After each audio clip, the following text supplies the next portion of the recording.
तो बच्चों, आज हम क्या पढ़ने वाले हैं। लास्ट लेक्चर तक हमने potential energy of the spring कंफर्मली एकदम क्लियर कर दिया और आज हम पढ़ेंगे पावर।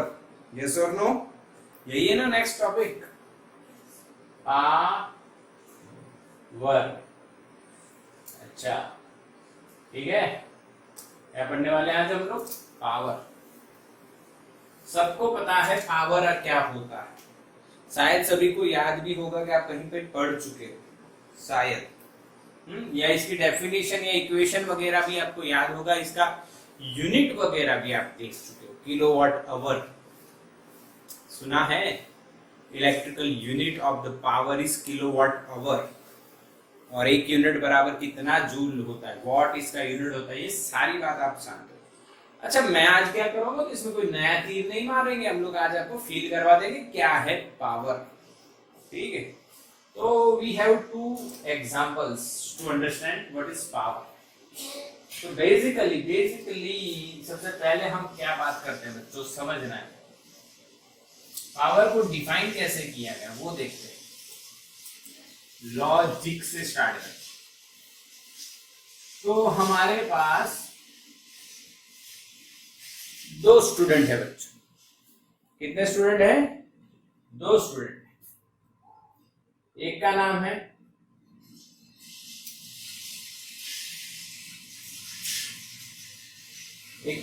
पप्पू, दूसरे का नाम है टप्पू।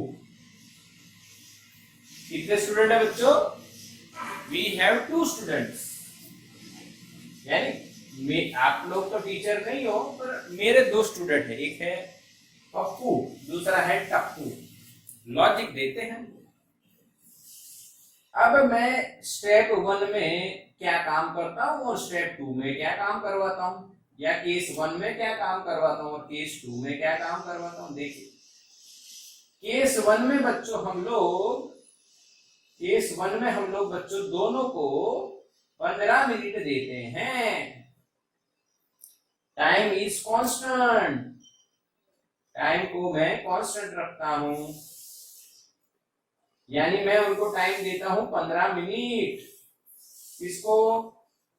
पप्पू और टप्पू को। तो जो अपना पप्पू है वो पप्पू लिखता है 2 पेज, ये मैंने काम दिया भाई। और जो टप्पू है वो लिखता है 4 पेजेस। यानी ये क्या वर्क हुआ, ये आपको समझाने के लिए बच्चों, क्या ये वर्क हुआ? पप्पू करता है 2 पेज का वर्क और टप्पू करता है 4 पेज का या 3 पेज का। कितना लिखा मैंने? 4 पेज का वर्क। बताओ किसका पावर ज्यादा मानोगे आप? किसका पावर ज्यादा माना जाएगा बच्चों? तो टप्पू का पावर ज्यादा माना जाएगा क्योंकि उसने वर्क ज्यादा किया है। तो आप ऐसा कह सकते हो, power is proportional to work. If time is constant, जो ज्यादा काम करेगा उसका पावर ज्यादा माना जाएगा। हाँ, यस। अभी एग्जामिनेशन आ रही है आपकी फर्स्ट, उसका टाइम आ चुका है। यस और नो? डेट आई, सबको चिंता हुई। डेट आई, सबको चिंता हुई कि अब क्या होगा। ये तो थियरी आ रही है भाई, अब कैसे करेंगे। तो यानी उस जो एग्जामिनेशन का टाइम है वो टाइम कांस्टेंट है कि यहां से अभी आपके पास इतने दिन हैं, सबके लिए कांस्टेंट। अब उसमें सब लोग क्या करने लग जाएंगे? वर्क। और जो ज्यादा वर्क करेगा उसका रिजल्ट अच्छा आएगा और उसको कह रहे वाह रैंकर आगे ना। यस और नो? समझ में आया बच्चों? बच्चों समझ में आया कि नहीं? यस और नो? यस, बिल्कुल सिंपल लॉजिक है। अब दूसरे केस में मैं क्या करता हूं, पप्पू और टप्पू को वर्क देता हूं, पर वो वर्क कांस्टेंट है, यानी 5 पेजेस। 5 पेज लिखने के लिए बोलता हूं पप्पू और टप्पू को स्टार्ट करो, तो पप्पू लिखता है 20 मिनट में और टप्पू लिखता है 15 मिनट में। बताओ किसका पावर ज्यादा, पप्पू या टप्पू? अगेन टप्पू। यानी Tappu is rocking, okay, again Tappu, power of Tappu is more than power of Pappu. Why? Because जो वर्क दिया है 5 पेज आपको लिखने हैं, 4 बजे से आप स्टार्ट करना लगते हो। मान लो आपका होमवर्क करने का टाइम 4 बजे का है और 4 बजे आप स्टार्ट करते हो, तो जो पप्पू है वो 20 मिनट यानी 4:20 में वो 5 पेज खत्म कर देता है, और टप्पू जो है 4:15 यानी 15 मिनट के अंदर ही वो खत्म कर देता है। तो यहाँ पे आप देखोगे कि आप कहोगे टप्पू का पावर ज्यादा, क्योंकि वो कम समय में ज्यादा काम करता है। So that we can say power is inversely proportional to time, यानी वर्क और टाइम को मिला के क्वांटिटी बनती है जिसको हम पावर कहते हैं, क्योंकि इसका इफेक्ट अलग होता है। आप इन दोनों में उसका इफेक्ट चेक करते हो, आप अपने नेचुरली हम ये ऑब्जर्व करते हैं, नेचुरली हम ये ऑब्जर्व करते हैं। देखो नेचर में आपको एक ऑब्जर्वेशन बताता हूं, वो अपने आते हैं ना लकड़ खोद, वुड पिकर, नाम सुना है कि नहीं? लकड़ खोद, वुड पिकर, लगभग सुना होगा, सबने सुना होगा, बचपन में सीखा होगा आपने वुड पिकर। तो भाई ये 2 वुड पिकर है, ये दोनों एक अलग अलग ट्री पे हैं और खोदना स्टार्ट करते हैं। एक जल्दी खोद देता है, एक लेट खोदता है। तो जो जल्दी खोदता है उसका पावर ज्यादा है, हम ऐसा महसूस करेंगे। यस और नो? तो यही लॉजिक है, पावर यही क्वांटिटी है, हमें जो महसूस होता है। यस, महसूस होता है कि भाई एग्जामिनेशन का टाइम अभी कांस्टेंट है, सबको पता है कि कौन सी डेट पे एग्जाम होने वाली, कितने सब्जेक्ट की होने वाली, कितने चैप्टर्स सिलेबस में है, सबको पता है। बट कुछ बच्चे अच्छा रैंक लेके आएंगे, मेहनत ज्यादा करेंगे, और कुछ कम लेके आएंगे। तो जो कम वाले हैं वो सोचेंगे यार ये तो जबरदस्त मेहनत करता है, इसका पावर ज्यादा है। तो दिस इज द क्वांटिटी। तो ये है पावर। तो पावर को कैसे कैसे कैसे डिफाइन किया गया? तो डेफिनेशन क्या है? सिंपल, और we can say time rate of doing work is called power. What is power? Time rate of doing work. The ratio of work and time is called power, and power is defined as like this. Simple. आगे बच्चों, according to definition, what is the equation of power? Work upon time. काम upon time. समझ में आया बच्चों? आगे ना, समझ में आ गया। पावर यानी वर्क अपॉन टाइम। बिल्कुल। जैसे हमने पावर को डिफाइन किया, अब हम क्या समझेंगे पावर के बारे में? हम लोग पावर के बारे में क्या समझेंगे? तो हमने क्लियर कर दिया हमने क्या क्या समझा, अभी कैसे डिफाइन हुआ। अब हम देखेंगे average power. What is average power? यानी बच्चों आपने कुछ टाइम इंटरवल में, यानी delta time interval, delta T time interval है, और वर्क जो किया वो डेल्टा डब्ल्यू किया, ठीक है? डेल्टा टी जितने टाइम में आपने डेल्टा डब्ल्यू जितना वर्क किया, तो बच्चों average power is defined as delta W by delta T. समझ में आया बच्चों? Change in work upon change in time और time interval is called power. Okay, इसके बाद आपको पता है कौन सा पावर आएगा? Instantaneous power. अरे हाँ के ना? तो पावर इंस्टेंटेनियस क्या होगा आपको पता ही है बच्चों। जब आप टाइम को छोटा कर देंगे, बहुत ही छोटा, छोटे से भी छोटा, very small, when time interval is very small, then we can call it instantaneous power, छोटा सा।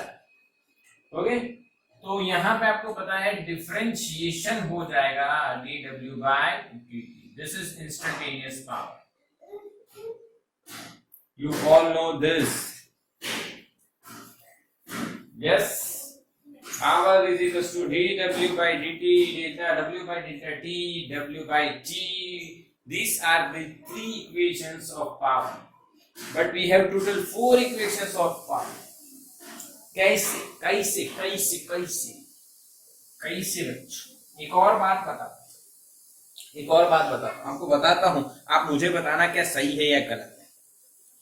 2 बाइक स्टार्ट करते हैं हम लोग, एक करता है पप्पू, दूसरा करता है टप्पू, वही अपने पप्पू टप्पू बाइक स्टार्ट करते हैं। और जो पप्पू की बाइक है वो 50 की स्पीड पे पहुंच जाती है, और ये भी 50 की स्पीड पे पहुंच जाती है, बट ये टाइम लेता है मान लीजिए 5 मिनट, और ये टाइम लेता है 2 मिनट। बताओ किसकी बाइक का पावर ज्यादा है?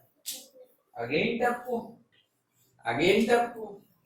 हाँ, यानी आप स्पेसिफिकेशन ऑफ व्हीकल्स अगर देखो तो 0 से 100 की स्पीड इतने टाइम में गेन करती है, तो यार इसका पावर, इंजन का पावर जबरदस्त।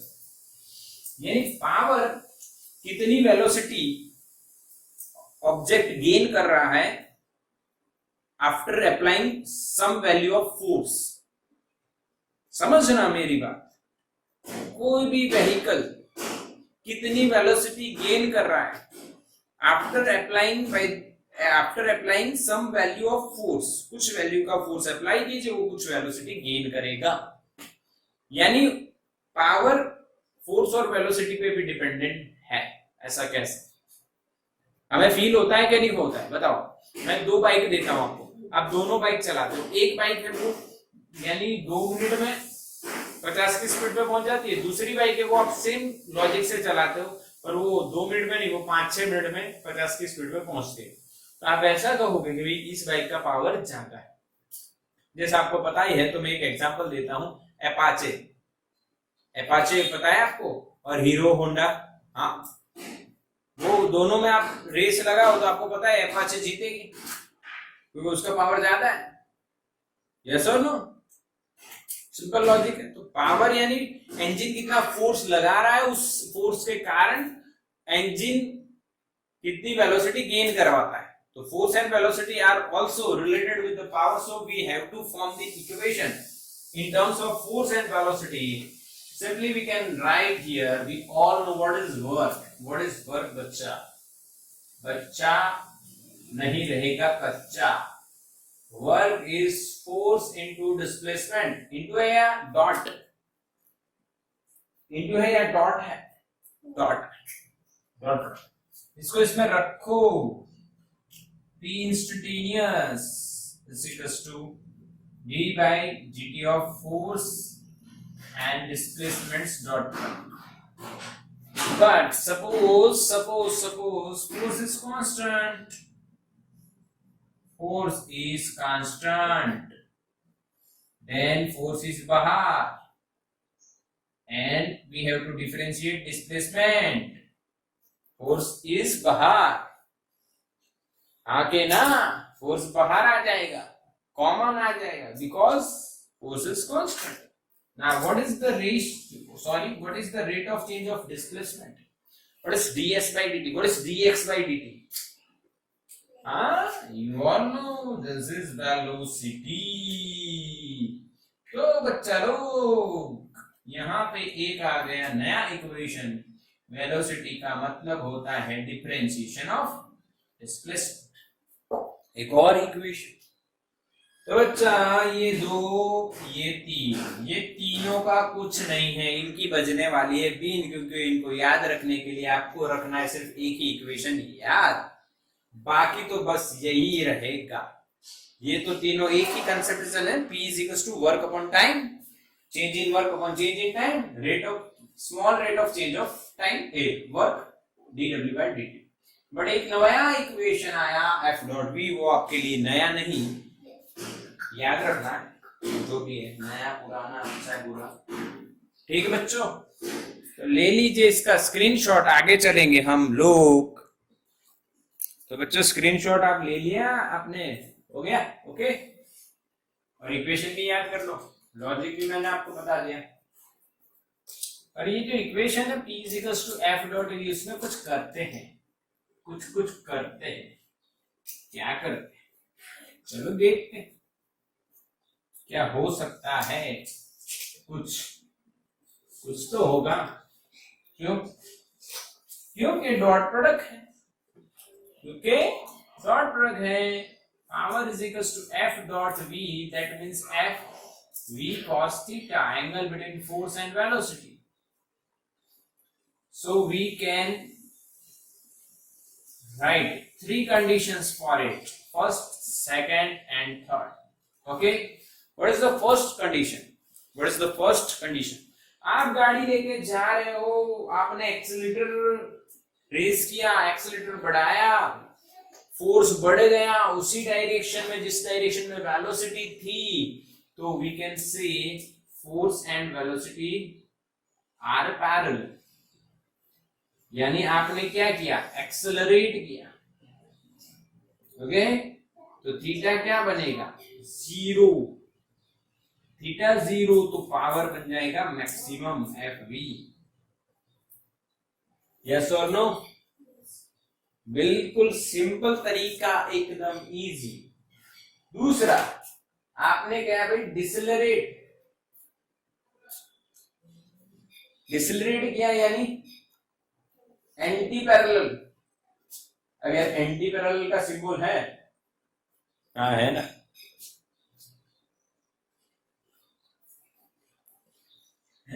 पैरेलल के आगे लिख दो एंटी, हो गया anti parallel. Okay, theta becomes 180, यानी आपने ब्रेक लगाया, इसका मतलब गाड़ी पे लगा फोर्स। कौन सी डायरेक्शन में, वेलोसिटी के ऑपोजिट डायरेक्शन। तो बच्चा लोग ये एंगल कितना होगा, 180। तो theta is equals to 180 and finally the power is again FV but in the opposite direction, यानी उतना ही पावर होगा but negative power, opposite direction में फोर्स लग रहा है इसलिए। इससे क्या होगा, वेलोसिटी कम होगी, इससे क्या होगा, वेलोसिटी बढ़ेगी। चलो ठीक। तीसरा case, force and velocity are perpendicular, theta is equals to 90, तो पावर कितना होगा, 0, no power. Uniformly circular motion, centripetal force, ये केस बता देता हूं, UCM, यहाँ पे वेलोसिटी इस डायरेक्शन में है और जो फोर्स है सेंट्रिपेटल वो सेंटर पे है, तो 90, तो यहाँ पे पावर कितना होगा, 0 होगा। हाँ, क्यों पावर 0, वेलोसिटी इज कांस्टेंट, यानी जो वर्क होगा, rate of doing work is 0, कोई वर्क नहीं होगा क्योंकि वेलोसिटी चेंज नहीं हो रही, वेलोसिटी इज कांस्टेंट, कोई वर्क नहीं होगा। आप गाड़ी चला रहे हो, मैंने बहुत एक्सेलरेट किया पर स्पीड चेंज नहीं हुई, इसका मतलब आपने कोई फोर्स नहीं लगाया, यानी आपने फोर्स नहीं लगाया, ऐसा नहीं, आप फोर्स लगा रहे थे कहां पे, सेंटर की ओर, but in the direction of velocity 0 है बच्चा, in the direction of velocity force is 0, तो वेलोसिटी चेंज नहीं होगी, पावर इज 0। चलो समझ में आया कि नहीं? Take the screenshot, very simple logic, very simple logic, इसका स्क्रीनशॉट निकालो जल्दी से।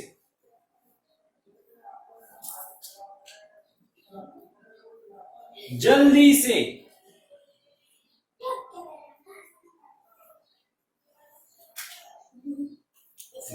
एंड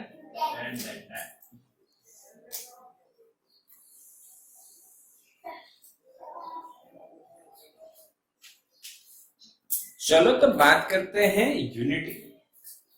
पावर के यूनिट नहीं है भाई, यूनिट्स है, प्लूरल आएगा, यूनिट नहीं है, यूनिटस है, बहुत सारे यूनिट है।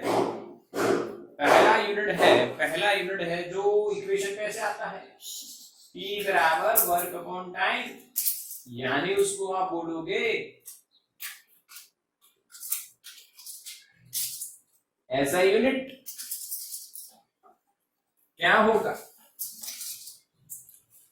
Joule upon second. और जेम्स वॉट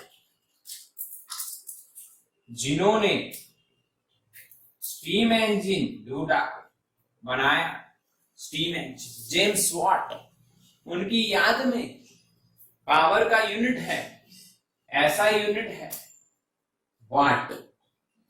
दूसरा है भाई सीजीएस का, सीजीएस का यूनिट इधर से बनेगा अर्थ अपॉन सेकेंड। यस और नो? जूल का सीजीएस क्या होता है बच्चों?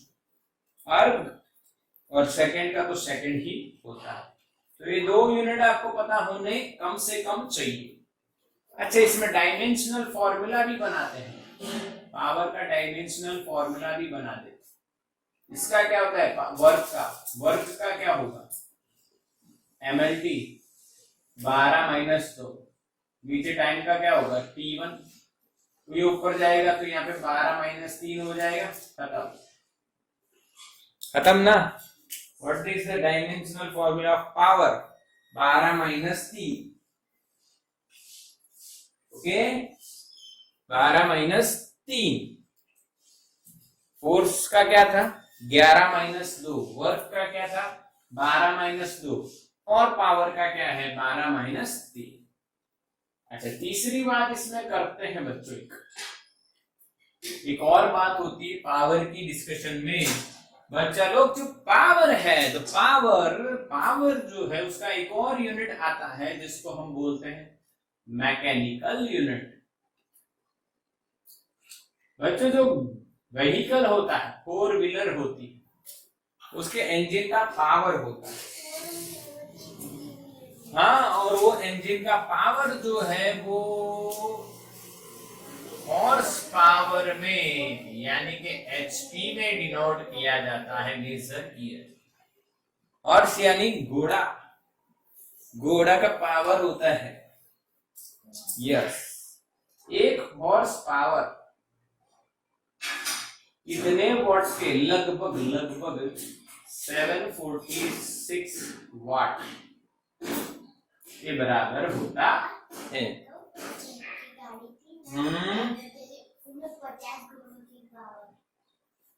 ठीक है, एक हॉर्स पावर यानी 746 watt. This is the mechanical unit. जो व्हीकल होता है, मान लो मेरे पास कोई गाड़ी है और उसका इंजन है, तो वो मान लो 1 हॉर्स पावर का है, इतने हॉर्स पावर का है, इसका मेजरमेंट होता है। चौथा जो यूनिट है बच्चों, वो इलेक्ट्रिकल यूनिट है। अब आपको एक बात बता देता हूँ, ये रिलेशन आपको कन्वर्जन में यूज होगा, क्योंकि कई जगह आपको पावर हॉर्स पावर में दिया होगा, कई जगह वॉट में दिया होगा, और आंसर आपको हॉर्स पावर में या वॉट में लाना रहेगा, तो आपको एक कन्वर्जन जरूर पड़ेगा। हाँ, ठीक है कि नहीं?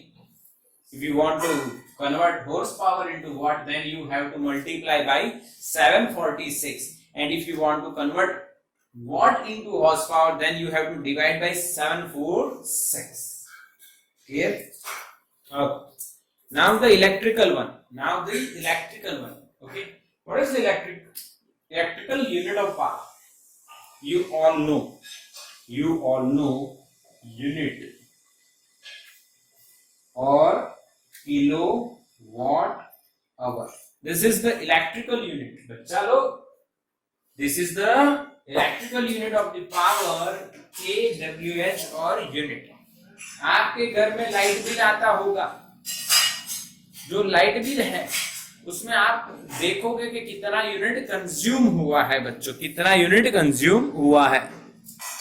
तो बच्चों, लाइट बिल जो होता है वो आप निकालिए अपने घर का और देखिए। तो मैं आपको यहाँ पे दिखाता हूँ। सबसे पहले यहाँ पे आपको दिखेगा इस तरह से कुछ हॉर्स पावर और किलोवाट। ये गुजराती में है बच्चों, क्योंकि हम गुजरात में है इसलिए गुजराती में आता है। तो यहाँ पे आपको दिखेगा, दिख रहा है बच्चों? नहीं दिख रहा है? ये जो दिख रहा है ना, ये हॉर्स पावर या किलोवाट यहाँ पे लिखा हुआ है। आप देख सकते हैं इस तरह से आपका बिल होगा पूरा, और यहाँ पे लिखा होगा हॉर्स पावर और किलोवाट, और यहाँ पे कितना यूज किया है वो। तो भाई जुलाई में आपने 171 यूनिट यूज किए हैं, अगस्त में आपने 38 यूनिट यूज किए, तो इस तरह से कितना आपने यूज किया है ये भी इसमें बताया गया होगा। ठीक है, हाँ। फिर देखो इधर देखो, यहाँ पे दो चीजें आपको बताई गई है। देखो, पांचलू रीडिंग, दैट मीन्स आपने लास्ट जो अपना जो मीटर लिखने आए थे, बिल लिखने आए थे, वो भैया ने ऑटोमेटिकली, ये तो कंप्यूटर जनरेटेड है, 433 है। और हालनू रीडिंग, दैट मीन्स व्हाट, इस मंथ में जब वो रीडिंग लेने आए देखे तो उन्हें 478, तो 478 यूनिट अभी है और पहले 433, फिर वो उनका सब्ट्रैक्शन किया उन्होंने और 45 आंसर लिखा है। ये सही है या गलत वो पता नहीं है, पर 45 सही होगा। तो 45 unit is the usage of this month, ऐसा कुछ समझ में आया। अब वो पर यूनिट कितना चार्ज रहेगा वो मल्टीप्लाई करके लिखेंगे, और एक्स्ट्रा कुछ चार्जेस बहुत सारे लगाते हैं और वो लगाएंगे और आपको बिल तैयार करके देंगे। बच्चों समझ में आया कि नहीं? हाँ, तो this is the electrical unit of power. तो आपको ये क्या लिखा है, यानी है तो ये एनर्जी, है तो ये एनर्जी। कैसे बता देता हूं, आओ। है ये एनर्जी, देखो इसको कन्वर्ट करेंगे तो क्या होगा, ये 1 किलो यानी 10⁻³ वॉट यानी जूल पर सेकेंड, आवर को सेकंड में कन्वर्ट करो तो 3600 सेकंड। इसको सॉल्व करोगे तो बच्चों क्या बनेगा, 3600 और ये 3 जीरो पीछे कर देंगे, और यहां पे आपको बचेगा क्या, जूल। तो एक यूनिट कितने जूल बराबर होता है बच्चों, 36 लाख। ये मेरा तरीका है to remember, how to remember, 36 lakh. बाकी 10th में आपने देखा था 3.6 into 10⁻⁶ जूल, 1 यूनिट और 1 kWh। हाँ, अगर आपको पावर की बात करनी है तो वो किलोवाट में हुआ, ये पावर है। पर जो एनर्जी आप यूज करते हो पर आवर, उसको बोला गया पावर, किलोवाट आवर। यस और नो बच्चों, यस और नो, समझ में आया बच्चों? यानी आपको अगर किलोवाट आवर में से जूल में जाना है तो 36 लाख से मल्टीप्लाई करना पड़ेगा, यानी इससे मल्टीप्लाई करना पड़ेगा। और जूल से यूनिट या किलोवाट आवर में जाना है तो 36 लाख से ही आपको डिवाइड करना रहेगा बच्चों। समझ में आया कि नहीं, बताओ? बिल्कुल बिल्कुल बिल्कुल क्लियर।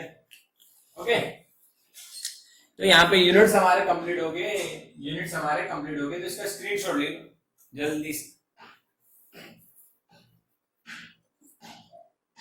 इसका यूनिट ले लो, सॉरी क्या ले लो, स्क्रीनशॉट ले लो। यूनिट क्या, स्क्रीनशॉट यूनिट ले लो। चलो ले लिए भाई यूनिट्स।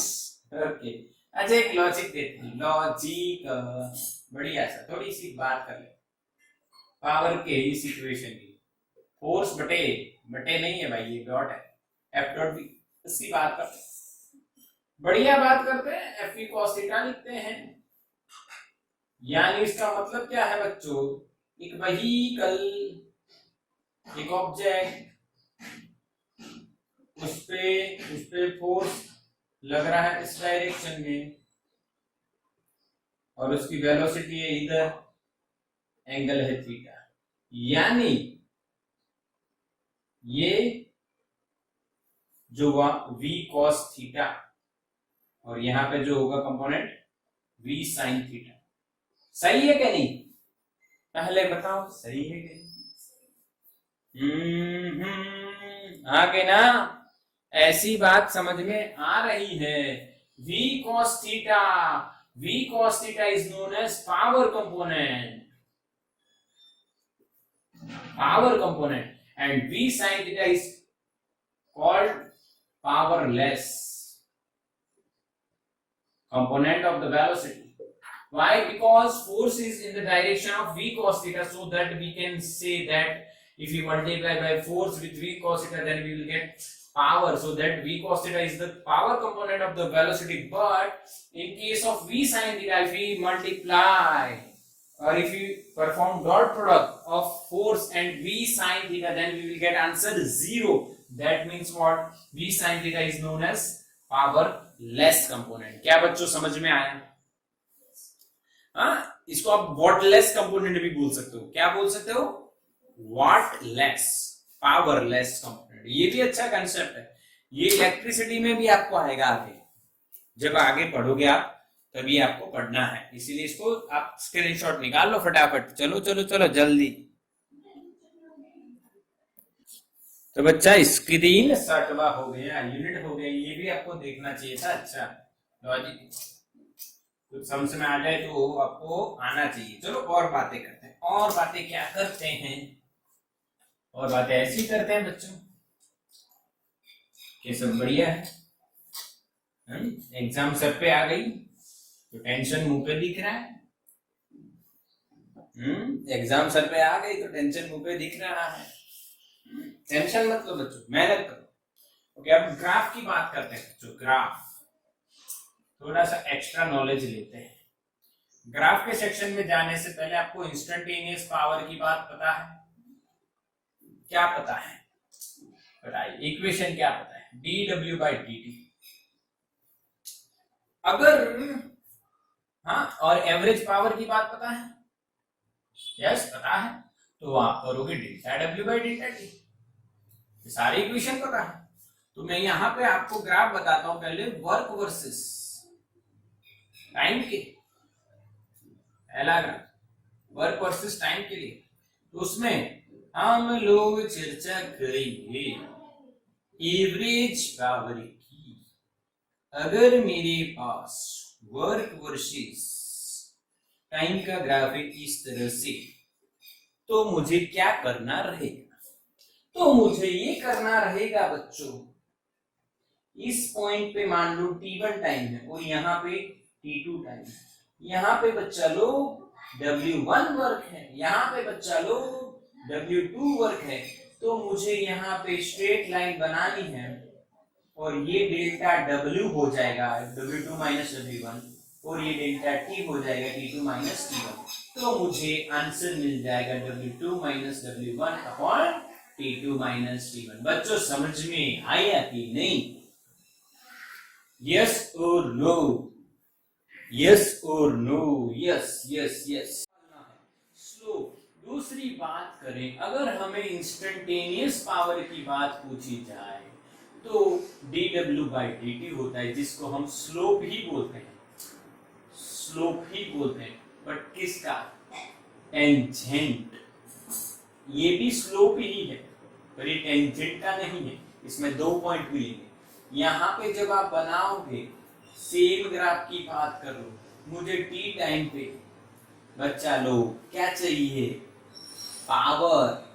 तो मुझे यहाँ पे टेंजेंट ड्रॉ करना पड़ेगा. आपको बताता हूं कैसे होगा. आओ, घबराना नहीं है बच्चों. यहाँ पे t टाइम पे मुझे क्या ड्रॉ करना पड़ेगा? टेंजेंट. उस टेंजेंट का ये पॉइंट होगा और यहाँ पे आपको एक पॉइंट लेना है. फिर उसका यहाँ पे आपको थीटा लेके क्या निकाल लेना है? Slope. That is tan theta. और होगा यही delta w by delta t. इतना आप डेल्टा w लोगे, इतना आप डेल्टा t लोगे और रेशियो निकालोगे तो आपको आंसर मिल जाएगा. बोलो हाँ के ना बच्चों? समझ में आ रही है कि नहीं मेरी बात? दिमाग में उतर रही है कि नहीं बच्चों? सही से कंसेप्ट समझ में आ रहा है? हाँ, यस और नो? अगर पावर वर्सेस टाइम का ग्राफ दिया हो तो आप वर्क कैसे निकालोगे? ये भी एक अपना तरीका है. मान लो ये पावर वर्सेस टाइम का ग्राफ दिया ऐसे, तो आपको इक्वेशन पता है P is to dw by dt बच्चों. तो dw by dt को dw सब्जेक्ट बनाओ तो पावर इंटू dt हो गया. तो W क्या होगा टोटल वर्क, इंटीग्रेशन ऑफ छोटा छोटा। अब इंटीग्रेशन क्या होता है ये आपको छोटा छोटा नहीं मोटा मोटा पता है। यहाँ आप छोटा सा टाइम इंटरवल लेंगे dt और यहाँ पे आपका पावर होगा P, तो P इंटू dt क्या होगा, एरिया ऑफ रेक्टेंगल। तो बच्चों क्या ये आयुषी हो गई, आयुषी, अरे को आयुषी। W बराबर एरिया अंडर द कर्व, आई है कि नहीं आयुषी, आयुषी आई है, नहीं आई, पता नहीं कहां गई, गूगल पे सर्च करो आयुषी, अरे आई, हाँ चलो गूगल की जरूरत नहीं है, हमारे पास आयुषी है। ठीक बच्चों, समझ रहे हो कि अगर आपको वर्क फाइंड करना है from power versus T graph, then you have to find out the area under the curve, और अगर आपको इक्वेशन से फाइंड करना है then integrate the power with respect to time, then you will get the work done. यानी छोटा नहीं मोटा नहीं, दोनों लॉजिक आपको क्लियर है, बिल्कुल कोई कंसेप्ट में बाकी नहीं है लॉजिक। तो ये फिट हो गया आपको ग्राफिकल पोर्शन। तो बच्चा लोग स्क्रीनशॉट ले लीजिए इसका फटाफट से, जल्दी करो जल्दी करो। सम्स करते हैं एनसीईआरटी से लेके, इतना एक सम है अपने पास है ना, पावर का एक सम है। देखो कौन सा नंबर है बच्चा, पावर का एक सम होगा, एनसीईआरटी का एग्जाम्पल होगा, है कि नहीं। टेक्स्ट बुक तो ले ही नहीं है सर, अभी ऑनलाइन मिलती है ना पीडीएफ, वही चल रहा है। हाँ देखना भाई, थोड़ा ध्यान रखना, पीडीएफ से बार बार आंखें खराब हो सकती है भाई, इसीलिए हार्ड कॉपी चाहिए। इस तरह की बुक आती है, ये बुक लेके आइए, ये फिजिक्स लिखा होगा आगे, फिजिक्स। ओके चलो स्टार्ट करते हैं, सम करते हैं बच्चों। 6.11 6.11, अरे निकल जा भाई, 6.11 एग्जाम्पल पढ़ते हैं बच्चों। देखो हम अपनी इंग्लिश आपको सुनाते हैं। An elevator can carry a maximum load of 1800 kg। Elevator का मतलब क्या होता है, तो बच्चों सम जो है, एरर आई, थोड़ी नेट का इश्यू आया लाइव क्लास में तो रुकना पड़ा। चलो बात करते हैं, बात करते हैं। 6.11 an elevator can carry a maximum load of 1800 kg. Elevator plus passengers is moving up with a constant speed 2 meter per second.